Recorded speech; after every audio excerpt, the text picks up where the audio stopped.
வித்ததுல ஒரு 4 ரூபாய் கிடைச்சிருக்கு. இன்னும் 1 ரூபாய் கிடைச்சா போதும், போயிடுவேன். எங்க அங்கயா?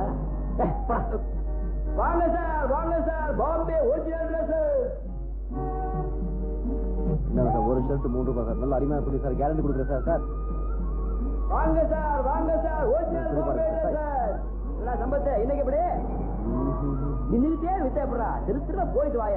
போடா, எவன் போய் அலைவான்? நீ உருப்பட மாட்டேன் சார். வாங்க சார், வாங்க சார்.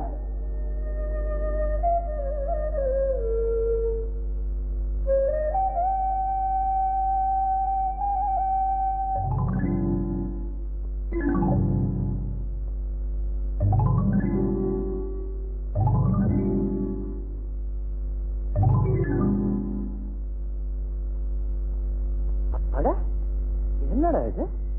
நான் போகும்போது பூட்டிட்டு தானே போனேன். என் ரூமை யார் திறந்தா? நீயா பிரதர்? என் ரூம்ல என்ன பண்ற பிரதர்? சம்பத்குமார், இது என் ரூம், ஒரு ரூம் பக்கத்துல இருக்கு. அதானே பார்த்தேன். You are correct. பாத்தியா பிரதர், இந்த வீட்டுக்காரன் சுத்த சோம்பேறி. 2 ரூம்லயும் ஒரே மாதிரி கட்டி 2க்கும் ஒரே மாதிரி வாசல் வச்சது எவ்வளவு பெரிய தப்பு. ஒண்ணுக்கு ஒண்ணு வித்தியாசமே புரிய மாட்டேங்குது. சம்பத்குமார், காலையில இருந்து அலைஞ்சிட்டு வந்திருக்கேன். நீ ஒரு ரூமுக்கு போ, நான் கால் மங்களை விட்டு சமையல் வேலையை ஆரம்பிச்சோம். இன்னைக்கு எப்படி வியாபாரம்? நல்ல லாபம். Very good, very good. எப்படியோ உன்ன மாதிரி உழைக்க என்னால முடியாதுப்பா. காலையில 9 மணிக்கு போனா ராத்திரி 7 மணி வரைக்கும் குவி குவி விற்கிறேன். நல்லா சம்பாதிக்கிறேன். எனக்கு ஒரு நாளைக்கு 5 ரூபாய் கிடைச்சா போதும்ப்பா. இவ்வளவு சம்பாதிச்சு என்ன பிரயோஜனம்? இந்த மாதிரி ரசிக்க தெரியலையே. அதை நினைச்சாத்தான் அழகையா வருது. இன்னைக்கு என் காதலியை சந்திச்சேன். ரொம்ப நேரம் பீச்சில் பேசிக்கிட்டு இருந்தோம். நான் அவகிட்ட ஓப்பனா சொல்லிட்டேன், கொஞ்சம் குடிப்பேன். அதுக்கு அவ என்ன சொன்ன தெரியுமா? கல்யாணத்துக்கு அப்புறம் உங்களை திருத்திட்டு தான் ஒருவேளை பாப்பேன்னு சொன்னான். அதுக்கு நான் என்ன சொன்ன தெரியுமா? குடிக்கிறது தப்புன்னா கடவுள் ஏன் திராட்சை கொடிய படிச்சான் அப்படின்னு கேட்டேன். எப்படி? ரொம்ப பிரமாதம். எப்பா, கடைசி போய் வந்திருக்கேன், கொஞ்சம் விட்டுடுறியா? கொஞ்சம் இருப்பத நான் கேட்கிறேன்னு கோச்சிக்க மாட்டேன். என்ன?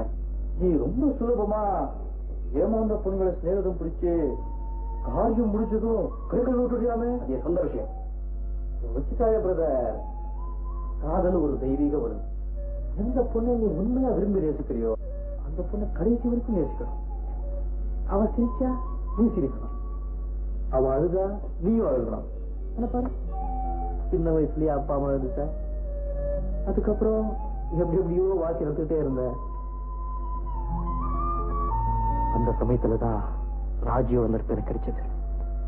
பாலைவனம் போல வளர்ந்து போன என் வாழ்க்கை இப்போ சோலைவனமா மாறிடுச்சு. அவளுடைய பார்வையில பாரசீகத்தை சிகந்த ரோஜாக்கள் பூத்து குலுங்குது. அவளுடைய புன்னுகையில குளிர்ந்த நீரூற்று பிரவாகம் எடுத்து பொங்குது. என்ன பிரதர் நான் பேசிக்கிட்டு இருக்க உங்களுக்கு அதான் சொல்றேன். காதல் இருக்கேன், அந்த உறவு உணர்ச்சி எல்லாருக்கும் கிடைக்காது.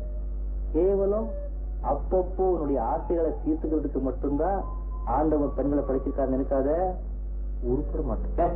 குடிச்சு வந்து ஏன்டா அப்படி உணர்ற? உன் அதே சார் பேசாம ரூமுக்கு போ. யோசிச்சாதே கண்ணா, உடனே கொஞ்சிடு. எல்லாம் உன் நன்மைத்தான் சொன்னேன். ஏதாவது பெரிய வார்த்தையா சொல்லிருந்தா என்ன மன்னிச்சு எதிர்ப்பா. போய் ரூமில் படுத்து போ. சம்பத்து சாப்பிட்டியா? ஓ, கண்ணம்மா கடையில நல்ல தோசை குழம்பு சாப்பிட்ட பிரமாதம். போய் பார்த்து. பரவாயில்ல, குட் நைட்.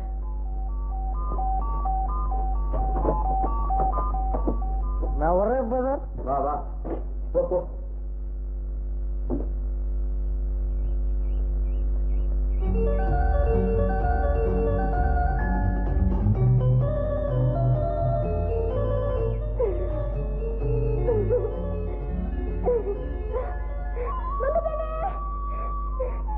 இப்படி தலைத்தறிக்க ஓடாதுன்னு உனக்கு எத்தனை வாட்டி சொல்றது? ஓடி வந்தேன்னா பெண்கள் அண்ணன் நடை நடந்து வந்தா தான் பாக்குறதுக்கு அழகா இருக்கும். நான் எங்க வீட்டுல இருந்து அண்ணன் நடந்து வந்தா இங்க வந்து உங்களை பாக்குறதுக்கு நாடு ஜாமமாயிடும். ஆகட்டுமே, காத்திருக்கிறதுலயும் ஒரு சுகம் இருக்கு. ஒரு உண்மையான காதலன் தன் காதலியை சந்திக்கிறதுக்காக யுக கணக்கில் கூட காத்திருக்கலாம். அம்மாடி, ஒரு நிமிஷம் பிரிஞ்சிருக்கிறதுக்கே கஷ்டமா இருக்கு. உண்மையா சொல்ல போனா தங்காலம் எப்ப வரும், என் ராஜாவை எப்ப சந்திப்போன்னு காலையில முழிச்சிருந்து நினைச்சுக்கிட்டே இருப்பேன். என் உயிர் போன வரைக்கும் இப்படியே இருக்கும். ஆம்பளைங்க மனசா அடிக்கடி மாறும். அப்படியா? என்ன பத்தி நீ என்ன நினைக்கிற? அதெல்லாம் ஒரு வரையில சொல்ல முடியுமா? உட்காந்து பேசினா பொழுது விடிஞ்சிடும். அப்போ நான் அவ்வளவு மோசமானவனா? மோசமான விஷயங்களை பத்தி தான் நாலு கணக்குல பேசுங்கிறது இல்ல, நல்ல விஷயங்களை கூட நாலு கணக்குல பேசலாம். சரி பேசு. உட்காந்து பேசுவோமா இல்ல நடந்துகிட்டே பேசுவோமா? வயசான காலத்துல உட்காந்தே பேசுவோம், இப்போ நடந்துகிட்டே பேசலாமா?